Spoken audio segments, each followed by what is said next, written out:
పెట్టబడిన పేర్లకు తగినట్టుగా పిల్లలు తమ బిడ్డలను మీ కొరకు పెంచులాగున సహాయం చేసి మీ దయ, మనుష్యులందరి దయ నీ పిల్లలకిచ్చి పరసంబంధముల ప్రతి దీవెన ఆ బిడ్డలకు ఇచ్చి నడిపించమని మా ప్రభువు మా రక్షకుడైన క్రీస్తు పేరటి ప్రార్థన అడుగుచున్నాము తండ్రి, ఆమెన్. కీర్తనల గ్రంథము 2వ అధ్యాయము 5వ వచనం చదువుకుందామండి. కీర్తనల గ్రంథము 2వ అధ్యాయము 5వ వచనం. దేవుడైన తండ్రి నేటి కాలంలో ఉగ్రుడై వారితో పలుకును, ప్రచండ కోపము చేత వారిని తల్లడింపచేయును. తల్లడిల్లిపోవడం అంటే ఏం చేయాలో, ఆ ప్రమాదం సంభవించినప్పుడు జనం ఏం చేయాలో జనానికి తెలియదు, తల్లడిల్లిపోతారట. దేవుడంటే భయం లేనివారు, దేవుణ్ణి నమ్మనివారు, ఏమండి అసలు దేవుడే లేడన్న వాళ్ళు, వీళ్ళందరూ వాళ్ళకి భక్తి లేనివారు. కుమారుడు చెప్పినట్టుగా భక్తి లేనివారు. తెలుసుకోవలసిన అతి ప్రాముఖ్య నా చివరి మాటలు. ఏ అపాయం వచ్చినా అపాయానికి ప్రత్యామ్నాయాన్ని ఆలోచించగల ఈ మనిషి అసలు అపాయమే రాకుండా ఉండడానికి ఏం చేయాలనేది ఆలోచించటం లేదు. ఎవరినైనా చూడండి, ప్రపంచవ్యాప్తంగా ప్రకృతి వలన ఒక విపత్తు సంభవిస్తే ఆ విపత్తు నెక్స్ట్ టైం మరలా మా దేశం మీదకి, మా ప్రాంతం మీదకి వస్తే మేము దాన్ని ఎలా ఎదిరించగలం, ప్రజలను మేము ఎలా కాపాడుకోగలం అనేటటువంటి ఆలోచనలే చేస్తున్నారే తప్ప జనం దేవుని గురించి ఆలోచించటం లేదు. ఒక డాక్టర్ దగ్గరికి పోగానే ఈ రోగం అనేది ఎలా వచ్చింది అనేది ముందు ఆలోచిస్తాడు. ఆ రోగం రావడానికి కారణాలు ఏంటో అన్ని టెస్టులు రాస్తాడు విత్ స్కానింగ్. అప్పుడు ఆ రోగానికి ఎక్కడ ఆరంభమైంది దాన్ని కనిపెట్టిన తర్వాత దానికి తగిన మందులు రాస్తాడు. అవి ఎప్పుడైతే మనం వాడతామో తగ్గుముఖం పడుతూ ఉంటాయి. మనిషి ఈరోజు ఒక మనిషిలో ఉన్న రోగాన్ని తెలుసుకోవటానికి ఎన్నో ప్రయత్నాలు చేస్తున్నప్పుడు విపత్తుకు సంబంధించిన వాస్తవాలు తెలుసుకోవటానికి ప్రపంచంలో చెప్పేవారు లేరు, మనలా జనం వినేవారుగా కూడా లేరు. ఎందుకంటే ఇక్కడ దేవుడు అనే ఒక పదం బయటకు వచ్చేసింది. దేవుడు అంటే లోకానికి తండ్రి అని అర్థం. యెహోవా అంటే ఉన్నవాడు అని అర్థం. లోకమే లేనప్పుడు, లోకం కలిగిన తర్వాత జనమే పుట్టినప్పుడు, ఈ జనానికి ఎన్ని వందల కోట్లు పుట్టి వెళ్ళిపోతున్నారో వాళ్ళలో ఎవరు కూడా ఎందుకు ఈ అనర్థాలకు కారణం, హేతు ఏంటి అని ఎవ్వరూ తెలుసుకోవట్లేదు. దానివల్లనే విపత్తులు పెరుగుతున్నాయే తప్ప విపత్తులకి పరిష్కారాన్ని తెలుసుకోలేకపోతున్నారు. పరిష్కారం తెలిపేవాడు ఒక్కడే, ఆయన. ప్రకృతి వలన విపత్తు రాగానే ప్రకృతి వైపరీత్యాలను పేరు పెడుతున్నావు, ప్రకృతి కళ్ళెర్ర చేసిందని చెప్పుకొస్తున్నావు, ఇలా ప్రకృతి మీదే తోసేస్తున్నావు కానీ ప్రకృతినే కారణంగా పెడుతున్నావే కానీ ఇలా జరగడానికి ఎవరు మూలం అని మనిషి మాత్రం ఆలోచించడం లేదండి. నిజంగా ఈరోజు వీళ్ళు చేస్తున్న పరిశోధనలు మనం ఆలోచిస్తే, పరిశోధనల ఫలితాలు మనకు చెప్తున్నప్పుడు, ఇన్ని పరిశోధనలు మనిషి చేసేప్పుడు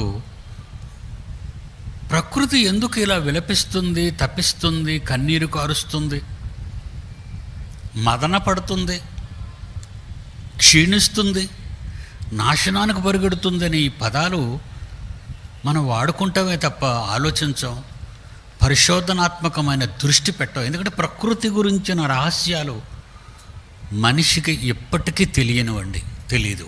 ఒక ఎగ్జాంపుల్ ఏంటంటే, విశ్వపు అంచులు నేటికి మనిషికి తెలియవు. హబుల్ టెలిస్కోప్ కనిపెట్టిన తర్వాత కూడా మరలా చెప్తాను ఈ మాట. విశ్వం యొక్క అంచు ఎక్కడుంది అనేది ఎవ్వరూ చెప్పలేరు. ఇకపోతే దాని ఆకారం, అంచు తెలిస్తేనే కదా ఆకారాన్ని మనం చెప్పగలం. ఒకడేమో త్రికోణంలో ఉందంటాడు, ఒకడు స్తూపాకారంలో ఉందంటాడు, ఒకడు మరొక ఆకారంలో ఉందంటాడు. కానీ అంటున్నాడే తప్ప మనిషి ప్రకృతి అంచు మాత్రం నేటికి మనిషికి తెలియకుండా పోయింది. కనుక ప్రకృతిని గురించి మనిషి తెలుసుకోవటం మానేశాడు. ఎన్ని ఏళ్ళు గడిచిన ఉదాహరణ, కోట్ల సంవత్సరాలు ఈ మనుష్య జాతి భూమి మీద పుట్టుకొస్తూ చచ్చిపోయినా ప్రకృతిని గురించి మనిషి తెలుసుకోవటం ఇక వాడికి తెలియదండి. తెలిసే అవకాశం లేదండి. ఎందుకంటే మనుష్యుని నేత్రాలు భూమి మీద పుట్టిన నీవు ఎవరి కొరకు ఎందుకు బ్రతకాలి అని భయభక్తులతో సమాజంలో ఉండాలే తప్ప దానికి మించి పైకి వెళ్ళి కళ్ళు పైకెత్తి చూస్తే వాడికి ఏం అర్థం కాదు. ఇది ముందు మొట్టమొదట మనిషి, నేను శాస్త్రవేత్తను అనుకున్న ప్రతి ఒక్కడు కూడా దీన్ని ముందు జ్ఞాపకం చేసుకోవాలి. ఈ రోజుకి ప్రపంచానికి తెలిసిందే ప్రకృతిలో ఒక 10% వాడికి తెలిసింది. ఇంకా 90% it is in the dark matter, చీకటి పదార్థంగానే మిగిలిపోయింది. మనిషికి ఇంకా తెలీదు. ఈ 10%లో కూడా అంచు తెలీదు, విశ్వం యొక్క అంచు కనిపెట్టలేకపోయాడు. అది బైబిలే చెప్పాలి, బైబిల్ నుండే నేర్చుకోవాలి. ఎందుకంటే వాటిని గురించి తెలుసుకున్నట్టు మీ పని కాదు అంటాడు ఆయన. ప్రకృతిని గురించి తెలుసుకున్నట్టు మీ పని ఏమైనా ఉందా? మీరేమైనా చేయగలరా? నక్షత్రాలు గాడీలు తప్పి నడుస్తే, రైలు పట్టాలు తప్పితే నువ్వేమైనా చేయగలవేమో. కానీ గ్రహాలు వాటికి గీసిన కక్షల్లోనే తిరుగుతాయి తప్ప ఏ రోజు అవి కక్ష అంటే పట్టా తప్పదని, ఏ గ్రహం కూడా సూర్యుని చుట్టూ తిరిగే ఈ పరిస్థితిలో ఏది కూడా తప్పదు, గాడి తప్పదు. వాటి గురించి ఎందుకు అంటున్నాడంటే మీకు అనవసరం అది తెలుసుకోవటం. దాని గురించి మీకేం తెలుసు? మీరు తెలుసుకోవలసింది, నేను మీకు నేర్పించవలసింది 66 పుస్తకాలు మీకు రాశాను. అవి మీరు చదవండి. చదివితే మీరు భూమి మీద ఎందుకు బ్రతకాలి అనేది మీకు అర్థమవుతుంది. లేదు పర్యావరణం గురించి కానీ ప్రకృతి వైపరీత్యాల గురించి కానీ నువ్వేమైనా తెలుసుకోవాలనుకుంటే అది నీకు చేత కాదు అనేసాడు దేవుడు. కనుక మనిషి దేవుని గురించి ఆలోచించకుండా, మనిషి తన గురించి ఆలోచించకుండా, తన పుట్టుక వెనుకున్న రహస్యం గురించి కూడా ఆలోచించకుండా మనిషి బ్రతికినంతకాలం ప్రకృతి వినాశనం వైపు అతివేగంగా పరుగెడుతూనే ఉంటుంది తప్ప ఆకటం అనేది ఇక ప్రకృతిలో, స్తంభన అనేది ప్రకృతిలో ఇక రాదని మొట్టమొదట ప్రపంచ మనుషులందరూ తెలుసుకోవాలి. అందుకే దేవుడు అంటున్నాడు, ఈ కీర్తనాకారుడు రాసిన దాంట్లో కీర్తనాకారుడు వ్రాసింది ఏంటంటే 2:5 ఆయన ఉగ్రుడై వారితో పలుకును అని పలికిన మాట వ్రాయబడినది నేడు నేను మీకు చదివి వినిపిస్తున్నాను. ఈవేళ నేను మీకోసం ఇది రాసింది కాదు. క్రీస్తు పూర్వం 1000 సంవత్సరాల్లో ఈ మాటలు రాయబడ్డాయి. క్రీస్తు పూర్వం 1000 years ఈ మాటలు రాయబడ్డాయి. క్రీస్తు శకం ఇప్పటికి 2019 సంవత్సరాలు, 3900 సంవత్సరాల క్రితం ఈ మాట రాయబడింది. ఎవరి కోసం? మన కోసం, ప్రకృతిలో పుడుతూ చస్తూ ఉన్న జనం కోసం. ఆయన ఉగ్రుడై వారితో పలుకును ప్రచండ కోపము చేత. ఇటు అంత పెద్ద సౌండ్ ఏంటి? ప్రచండ కోపము చేత, చదువునైనా, ప్రచండ కోపము చేత వారిని తల్లడింప చేయును. ఏమండి, కొండలు పడిపోవడం చూస్తుంటే నేను ఆశ్చర్యపోయానండి. ఆ కొండ పడిపోవడం చూస్తుంటే మనం అనుకుంటాం కొండ చాలా బలమైంది కదా, అదేమైపోద్ది అనుకుంటాం మనం. కానీ అదే పనిగా వర్షాలు కురుస్తుంటే ఏం జరుగుతుందో ఈ క్లిప్లో మీరు చూడండి, మీరే తిలకించండి.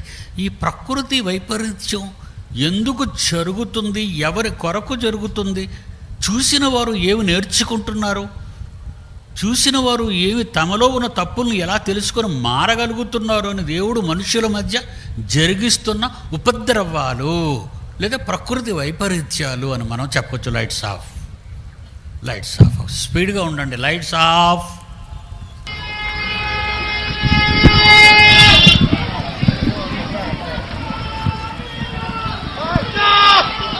నీరు ప్రవహించటం లేదండి, నీరు ప్రవహించటం లేదు అక్కడ. కొండ కొండ అలా జారిపోతుంది చూడండి. నీరు ప్రవహించటం లేదు, కొండలాగా జారిపోతుంది. ఏమండి, భూమి ఎంత వేగంతో పరుగెడుతుందండి? 1,11,600 కిలోమీటర్ల వేగంతో. ఎందుకురా నా సౌండ్ పెంచేస్తున్నారు? ఎరా మీ చేతులు తిన్నకుండవా? 1,11,600 కిలోమీటర్ల వేగంతో పరుగెత్తుతున్నప్పుడు ఏ కొండలు కదలలేదు, ఏ సముద్రంలోనూ ఏ మహాసముద్రాల్లోనూ ఉప్పెనలు జరిగిపోయి భూమి మీద ఉన్న మనుషుల దగ్గరికి వచ్చేలేదు. మనుషులు చేసే ఘోరాలకు ఫలితాన్ని ఏ దేశమైతే నికృష్టంగా బ్రతుకుతుందో ఆ దేశం మీదకి ఆయన జరిపిస్తున్నది. చూడండి ఏమిటంటే, ఆ కొండల మీద ఉన్న వనాలు జారిపోతున్నాయి, ఆ కొండల మీద ఉన్న బండలు జారిపోతున్నాయి, ఆ కొండల మీద ఉన్న మొత్తం జారిపోతున్నాయి. చూడండి ఏంటండి ఈ భయంకరమైన వాతావరణం? ఏం తెలుసుకుంటున్నారండి ప్రజలు దాన్ని చూసి? ఒక్కసారి చూడండి. అబ్బో, పర్వతాలు రగిలిపోతున్నాయి, పర్వతాలు కదిలిపోతున్నాయి, పర్వతాలు జారిపోతున్నాయి. కారణం ఎవరు? శాస్త్రవేత్తని అడిగితే వాడికే తెలుసు. Number 1 idiot. Scientist is the number 1 idiot. వాడేం చెప్తాడు? జారిపోయి అంటాడు అంతే. ఎందుకురా జారిపోయిందని? జారిపోయింది అంతే, జారిపోతుంది అంతే. చూడండి, ఒక కొండ ఒక పక్క భాగాన్నంతా చూస్తున్నారు, ఒక భాగాన్ని చూడండి, ఆ భాగం అంతా ఎలా కిందకు జారిపోతుందో చూడండి. మనుష్యుల మీద దేవునికి కోపం రగిలిపోతుందండి. నీకెందుకురా కొండలు, నీకెందుకురా కొండల మీద వనాలు, నీకెందుకురా కొండల మీద ఉన్న జంతువులు? దాని గురించి ఏం రాజాడో తీసి చదవండి. ఈ ఆకాశంలో ఉన్న పక్షుల గురించి కానీ, కొండల మీద ఉన్నటువంటి ఆ జంతువుల గురించి కానీ, మహాసముద్రంలో ఉన్న మహామత్స్యాల గురించి కానీ, ఈ కొండలు, ఈ సముద్రాలు, ఈ గుట్టలు, ఈ నదులు ఇవన్నీ నీ సుఖం కోసం నీకివ్వబడ్డాయి. ఏమంటున్నాడు ఆయన? నహూము గ్రంథము 1వ అధ్యాయము 6వ వచనము. నహూము గ్రంథము 1వ అధ్యాయము 6వ వచనము. ఆయన ఉగ్రతను సహింపగలవాడు ఎవడు? అతని కోపాగ్ని ఎదుట నిలవగలవాడు ఎవడు? ఆయన కోపము అగ్ని వలె పారును. ఆయన కొండలను కొట్టగా అవి బద్దలగును. ఎప్పుడు రాశాడండి ఇవన్నీ? ఎవరికైనా బుర్రకెక్కిందండి ఇది? ఎందుకు ఆ కొండలు అలాగా పడిపోతున్నాయి? ఏమండి, భూకంపం వస్తే కొండలు కదలవు, భూకంపం వస్తే మన కొంపలు కూలిపోతాయి, ఏ కొండలు కదలవు. ఇది కేవలం దేవుడికి మనుష్యుల మీద ఉన్న కోపం. మళ్ళా చదువుకోడుక. ఆయన ఉగ్రతను సహింపగలవాడెవడు? ఆయన కోపాగ్ని ఎదుట నిలవగలవాడెవడు? ఆయన కోపము అగ్ని వలె పారును. ఆయన కొండలను కొట్టగా అవి బద్దలైపోతాయి. మీకా గ్రంథం 1వ అధ్యాయము, మీకా గ్రంథం 1వ అధ్యాయం 4వ వచనం. ఆయన నడువగా అగ్నికి మైనము కరుగునట్లు కొండలు కరిగిపోవును, లోయలు విడిపోవును. వాటము మీద ఎత్తు స్థలంలో నీరు పోస్తే కిందకి ఎలా జారిపోతాయో అది కరిగిపోయి పారుతుంది అన్నాడు. ఏమండి, మీ కళ్ళతో చూసినవన్నీ బైబిల్లో 3000 సంవత్సరాల క్రితం వ్రాయబడినవి మీకు తెలుసా? చూడండి, అది ఏంటి నీళ్ళు వెళ్ళిపోయినట్టు వెళ్ళిపోతుంది ఏంటండి? నీళ్లు వెళ్ళిపోతున్నట్టు ఏటి పచ్చటి మైదానాలు కరిగిపోతున్నాయి. చదువునైనా మీకా మరలా అది అలా అలా అలా చూపిస్తున్నాను, నువ్వు చూపిస్తుండు. ఆయన నడువగా అగ్నికి మైనము కరుగునట్లు పర్వతములు కరిగిపోవును, లోయలు విడిపోవును, వాటము మీద పైన పెద్ద వాలు మీద పైన నీరు పోస్తే ఎలా కిందకు జారిపోద్దో అవి కరిగిపోయి పారుతాయి. ఎక్కడైనా ఏ గ్రంథములోనైనా, ప్రపంచంలో ఏ మత గ్రంథంలోనైనా మీరు వీటిని చూపించగలరా? Claps. This is a highlight. Bible నిజమైన గ్రంథమని నిరూపించే మగాడు భారతదేశంలో మీ మధ్య పుట్టినవాడే పిడి సుందర్రావు. విజ్ఞానం అనేది అక్కడ అమెరికాలో ఉందనుకున్నారు అమాయకులు అనుకున్నారు. విజ్ఞానం అమెరికాలో ఉందనుకున్నాడు. All dirty fools and dirty rogues. European కంట్రీస్లో ఉందనుకుంటున్నారు. They are all idiots. భారతదేశానికే ఇచ్చాడు దేవుడు నన్ను మీకోసం. ఎలా అయిపోతుందో చూడండి. ఆయన అగ్ని కారిపోయినట్టు, అగ్ని పారుతున్నట్టు పారుతుంది. ఇప్పుడు అగ్నే చూద్దామండి. అలా ఎదురు చూడండి. ఇన్ని మాటలు చదువుకున్నాం మనం. ఆ మాటల్లో ఎంత వాస్తవం ఏంటంటే, అది నీరు కూడా అంత వేగంగా వెళ్దు.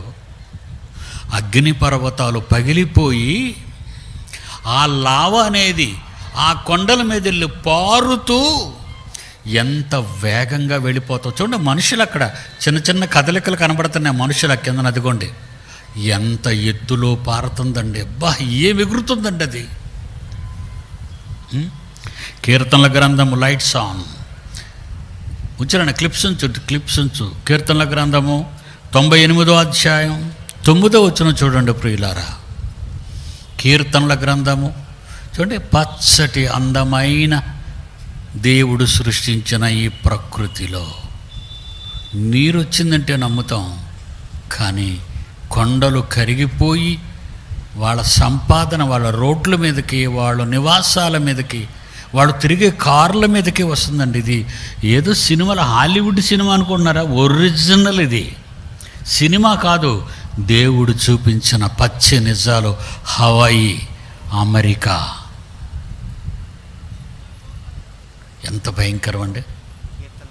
కీర్తనల గ్రంథము 98వ అధ్యాయం 9వ వచనం. భూమికి తీర్పు తీర్చుటకై, నీతిని బట్టి లోకమునకు తీర్పు తీర్చుటకై, న్యాయమును బట్టి జనములకు తీర్పు తీర్చుటకై తండ్రి అయిన దేవుడు ఏం చేసి ఉన్నాడు. ఏంటండి అవి? ఎవరొచ్చారు? తండ్రి అయిన దేవుడు. ఎక్కడికి వచ్చాడు? ఎందుకు వచ్చాడు? ఎందుకు వచ్చాడు? చదవండి మళ్ళా.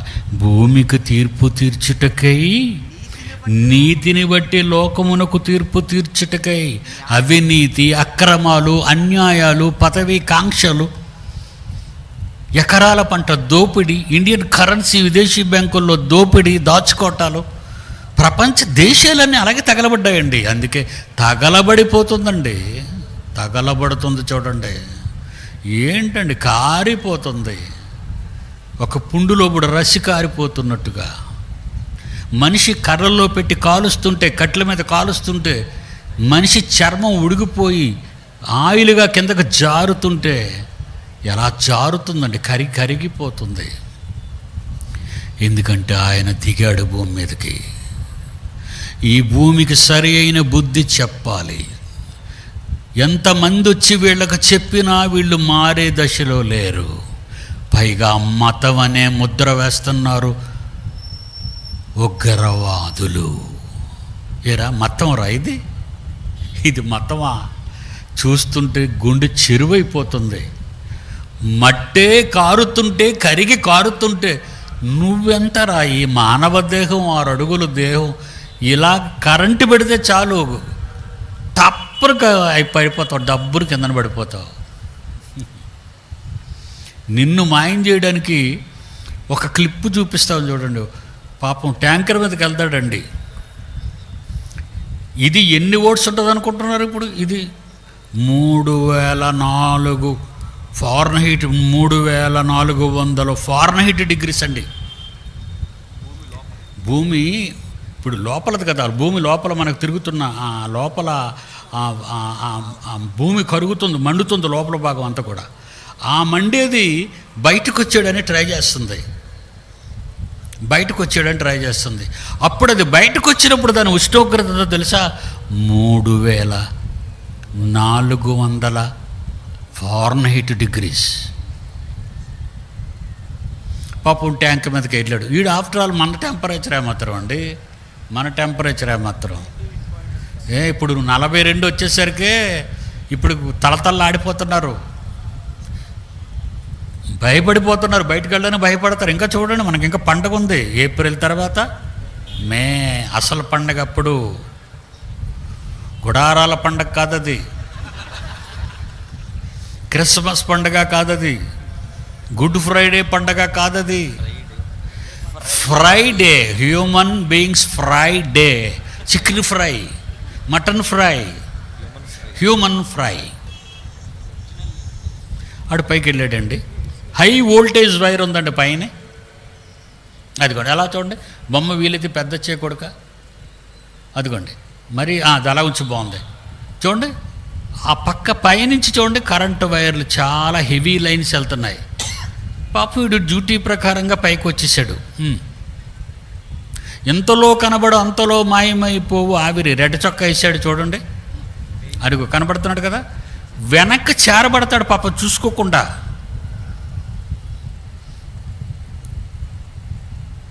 సరిగ్గా చూడండి.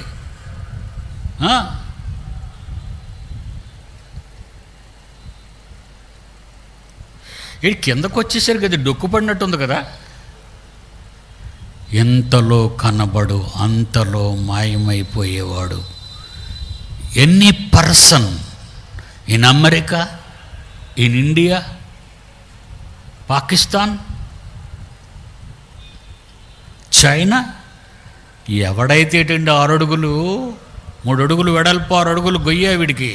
కానీ ఇప్పుడు గోతులో పెట్టడానికి సైజు మారిపోయింది వీడిది. ఏదో డొక్కు కింద పడినట్టయింది కదండి. అదేంటండి కాగితం ముక్కలు పడింది కింద. మనిషి జీవితం, ప్రధానమంత్రివో, ఇండియా ప్రెసిడెంటు, సుప్రీంకోర్టు ఉన్నత స్థాయిలోనూ ఉన్న జడ్జి న్యాయమూర్తివో, అమెరికా ప్రెసిడెంటువో, ఇంగ్లాండ్ ప్రధానివో, రష్యా ప్రైమ్ మినిస్టరో, ఎవరైతే ఆయనకేంటి? నీవు చేసుకున్న పవరే, నీవు తయారు చేసిన పవరే నిన్ను ఆవిరిలా చేసేస్తుంది. ఇది మనిషి పవర్. అది ఇక దేవుడు పవరు. మళ్ళీ ఇందాక క్లిప్లోకి వెళ్ళిపోయినాను. ఇక్కడ దేవుడు పవరు, దేవుని పవర్ ఎంత ఉంటుంది? దేవుని పవరు మట్టిని కరిగించేది. మరి సూర్యుల్లో మండేది, సూర్యుని మండించేది. ఇంకా ఇంకా ఇంకా ఏంటంటే ఇది? ఓ గాడ్, ఓ మై గాడ్, అల్లా అంటారు చూడండి. సౌండ్ పెట్టరా.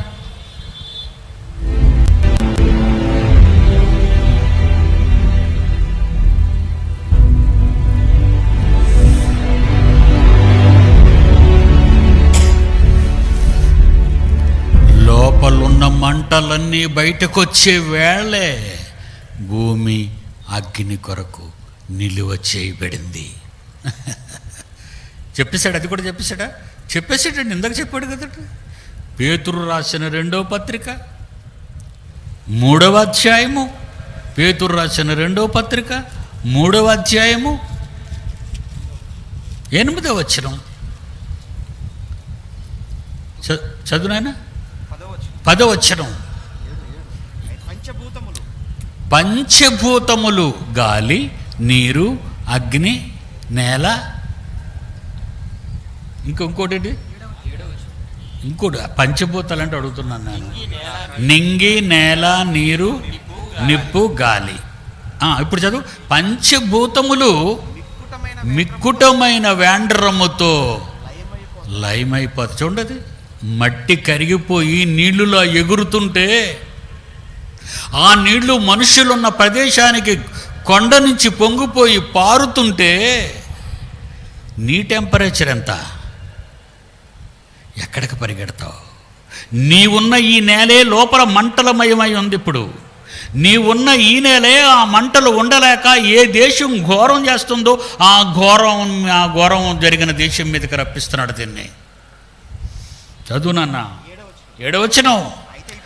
ఇప్పుడున్న ఈ ఆకాశం భూమే కరిగిపోద్దని పైకి వెళ్ళిపోదాం అనుకుంటున్నావా? స్టీఫెన్ హాకిన్స్ గారి లాగా మరో 100 సంవత్సరాల్లో మనుషులు భూమి మీద ఉన్నవాళ్ళు ఏదో గ్రహాన్ని చూసుకుని అక్కడికి వెళ్ళిపోండి దరిద్రుడు ఫిజికల్ హ్యాండిక్యాప్ డర్టీ ఫెయిల్డ్ చచ్చిపోయాడు స్టీఫెన్ హాకిన్స్ గాడండి. మీరు మరో 100 ఇయర్స్లో ఎక్కడికో దగ్గరికి వెళ్ళిపోండి, విశ్వంలో మీరు ఎక్కడికో దగ్గరికి వెళ్ళిపోయాను, ముందు నేను వెళ్ళిపోవాలి నరకానికి. ఆడు పోయాడు దరిద్రుడు. ఎక్కడికి వెళ్తామండి? పైకి వెళ్ళిపోతామనే. పైకి వెళ్తే ఏమి రాశాడో తెలుసా? నువ్వు అలాడ ప్రయత్నాలు చేయకరా ఎర్రినాన్నా.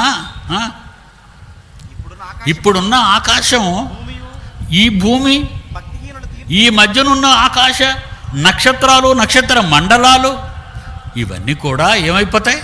భక్తిహీనులు తీర్పు నాశనము జరిగినంత వరకు అగ్ని కొరకు నిలవ చేయబడినవి.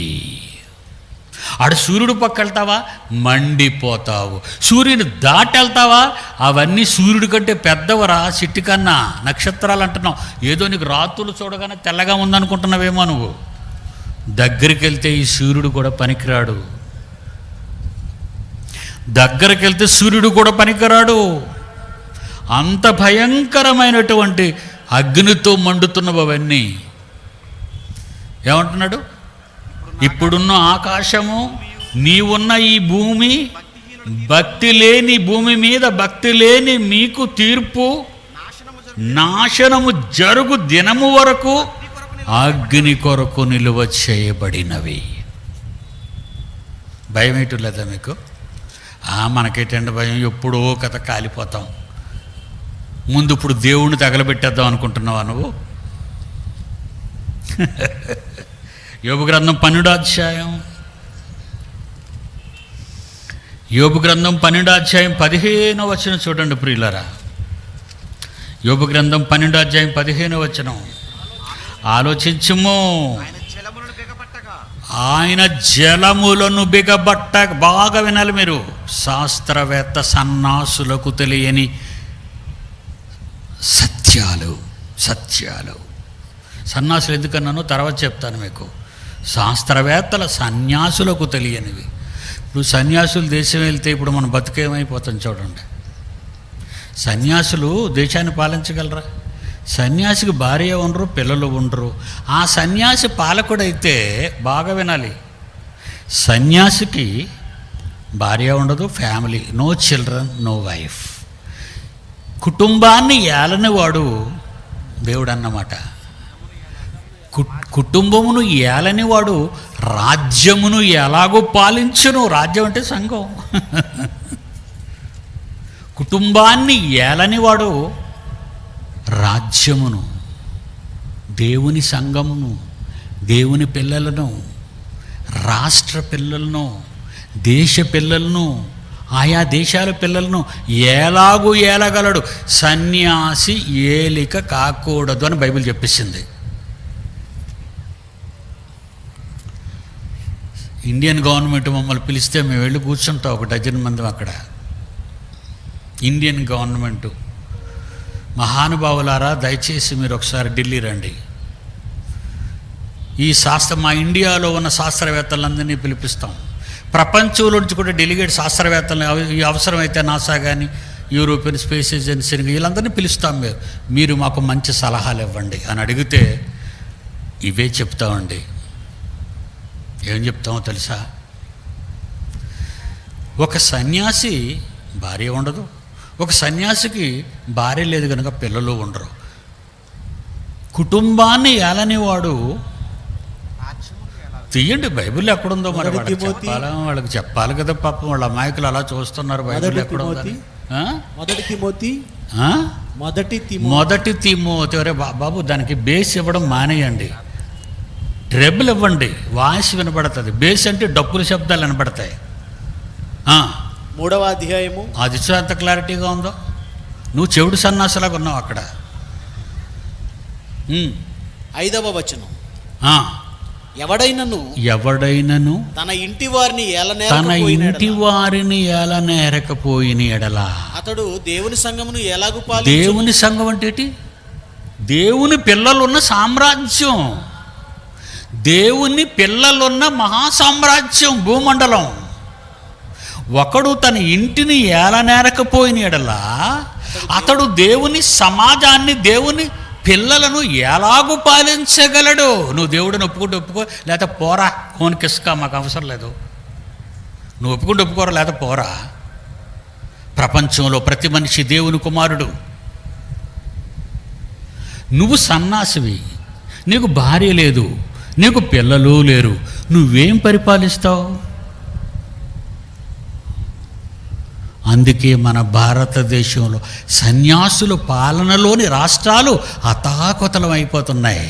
చెప్పమంటారా? నెంబర్ 1 రేపుల్లో ప్రథమ స్థానం. అవునా కదా? రేపుల్లో ప్రథమ స్థానం. మరొక పాయింట్ చెప్పండి. దోపిడీలో 2వ స్థానం. దోపిడీలో 2వ స్థానం. డబ్బులు పంచడంలో 3వ స్థానం. నీకేంట్రా తెలుసు? నువ్వు పాలించగలవా ప్రజల్ని? ఒక తండ్రిగా నా పిల్లల్ని నేను ఎలా ఏలుకోవాలో నాకు తెలుసు. ఒక తండ్రిగా నా భార్యను ఎలా పాలించాలో నాకు తెలుసు. అది కుటుంబాన్ని ఏలేవాడికే తన కుటుంబ పాలన తెలిసినవాడు దేవుని సామ్రాజ్యాన్ని కూడా పాలించగలడు. కనుక పాలించే హక్కు ఎవరికి ఇచ్చాడు దేవుడు? దేశ ప్రజలను, ప్రపంచ ప్రజలను పాలించే హక్కు దేవుడు ఎవరికి ఇచ్చెను? పేతురు ఎక్కడో ఆలోచిస్తారేటరా ఇవే పాఠాలన్నీ. మీరు చీకటిలో నుండి ఆశ్చర్యకరమైన దేవుడు తన 66 పుస్తకాలలోని వెలుగునకు తీసుకొచ్చాడు. మొదటి పేతురు రాసిన మొదటి పత్రిక 2వ అధ్యాయము 9వ వచనం. మీరు చీకటి అంధకార సంబంధమైన లోకాధికారము నుండి ఆశ్చర్యకరమైన తన ప్రపంచాన్ని పాలిస్తున్న చీకటి అంధకారములో నుండి, అంధుల పాలనలో నుండి మిమ్మును బయటకు పిలిచి ఆయన గుణాతిశయములు ఇలాగే పబ్లిక్ వేల మంది ప్రజల మధ్య ప్రసారం చెయ్యాలని కోరుకున్నాడు. కనుక ఆయన మిమ్మల్ని ఏమని పిలుస్తున్నాడు? మిమ్మల్ని ఏమంటున్నాడు? మిమ్మల్ని ఏర్పరచబడిన వంశము. మీరు ఏర్పరచబడిన వంశము, రాజులైన యాజక సమూహం, పరిశుద్ధ జనము. మీరు పరిశుద్ధులు, భక్తులు. మీరు దేవుని సొత్తైన ప్రజలు, దేవుని సొత్తైన పిల్లలు, రాజులు. ఇప్పుడు పాలన ఎవరు పాలించాలి? క్రైస్తవుడు పాలించాలని దేవుని ఆలోచన. క్రైస్తవుడు కానివాడు పాలనలో ఉన్న ప్రపంచ దేశాల హీన స్థితి, దౌర్భాగ్య స్థితి. ఎలా పాలించాలి చూసాం కదండి. మేము ఇందాక ఎలా పాలిస్తున్నాం. ఇప్పుడు నా పిల్లలు సొంత కష్టంతో, ఆకలితో ఉన్న వారికి అన్నం పెడుతున్నారు. మేమెందుకు పెట్టాలి అన్నం? నేను ఆకలి గొంటిని, మీరు నాకు ఆహారం పెట్టిరా. ఎవరు అడిగారట ఆ మాట? యేసు అడిగాడు. యేసుకి భజను లేదా? నా గురించి కాదురా, నీ ఎదుర కనిపించే నీ దేశ ప్రజలు,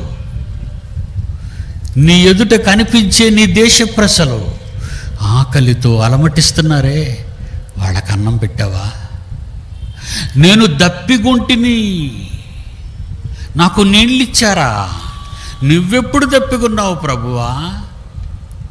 నువ్వెప్పుడు దప్పికొన్నావు? చలివేంద్రాలు, అన్నదాన కార్యక్రమాలు, రక్తదాన కార్యక్రమాలు, వస్త్రదాన కార్యక్రమాలు. నేను దిగంబరున ఇంటిని బట్టలు ఇచ్చితివా, నేను ఆకలి కొట్టిన అన్నం పెట్టితివా, నేను దప్పి కొట్టిన నీళ్లు పెట్టితివా, నేను రోగునై ఇంటిని నాకు వైద్యం చేయించావా.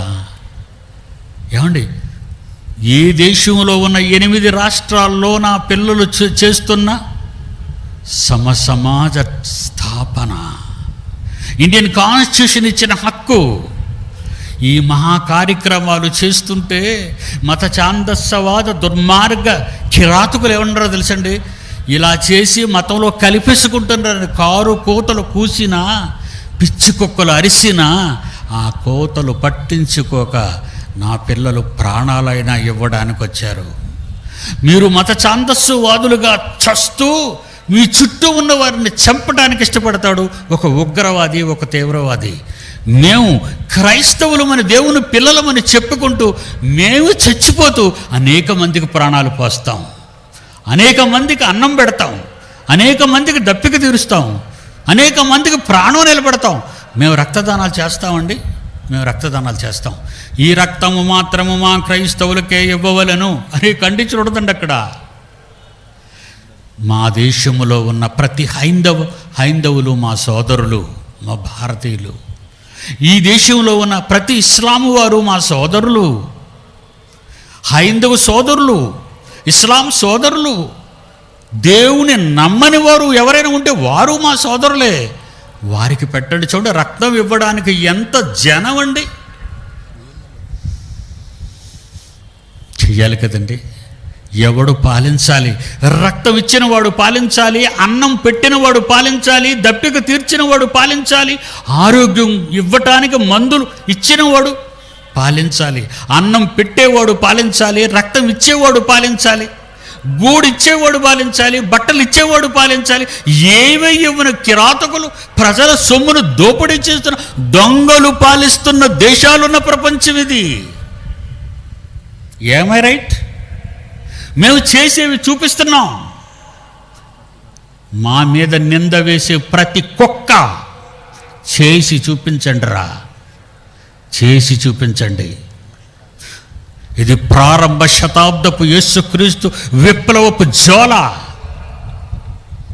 మేము ప్రాణాలు ఇస్తాం, మేము అన్నం పెడతాం.